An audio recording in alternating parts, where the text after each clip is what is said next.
যারা ভালো তাদেরকে সব ক্ষেত্রে ভালো হইতে হয়। আপনি সাপোজ খুব ভালো একজন ছাত্র, কিন্তু আপনার বাবা মায়ের কাছে সন্তানের ক্রাইটেরিয়া থেকে যখন বিশ্লেষণ করা হবে তখন আপনি হচ্ছেন সবচেয়ে খারাপ একজন সন্তান। তাহলে কি দিন শেষে আপনাকে আমরা ভালো বলতে পারবো?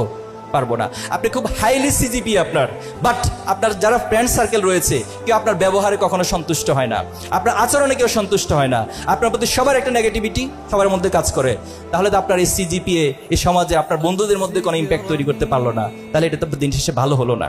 আপনি সমাজের মানুষের কাছে ভালো হতে হবে, আপনি শিক্ষকদের কাছে ভালো হতে হবে। এজন্য ছাত্র শিবির একটা বড় কনসেপ্ট হলো, ছাত্র শিবির যখন প্রতিষ্ঠিত হয়েছিল তখন প্রতিষ্ঠাকালীন যারা আমাদের দায়িত্বশীল ছিলেন তারা এই বক্তব্যটা সব জায়গায় দিতেন যে ছাত্র শিবির মানেই হচ্ছে একটা প্যাকেজ প্রোগ্রামের মধ্য দিয়ে তার একাডেমিক এক্সেলেন্সি, তার মোরাল এক্সেলেন্সি এবং সমাজের প্রতি তার যে কমিটমেন্ট, দায়বদ্ধতা, সব কিছুর মধ্য দিয়ে সে সব জায়গায় ভালো হবে। আমরা কি পারবো সে ভালোটা হতে? আল্লাহ আমাদেরকে তৌফিক দান করুক।